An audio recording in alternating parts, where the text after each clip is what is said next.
kai sa'a, inda rayuwa za ta ƙara daɗi gamo da mai ɗa'a. Dukkan duniya za mu tare so ne muke zuwa bai'a, mai kuɗi da mai shari'a cikiwa ya ce a'a.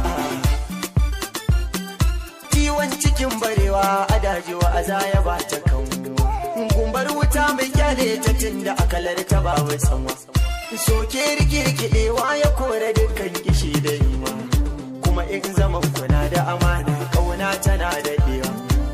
Na riga da na ƙosa ki zamo ni yanzu maki, kada a jani bana bidar zuwa inda babu ki. Lokacin ki naukar mu ɗauga farar mu shaddaki, duk nawa na gaki ga zuciya rike. Duniyar masoya ta so mu zagaya ta duka, na da ke akan ke har na zaman na jirgin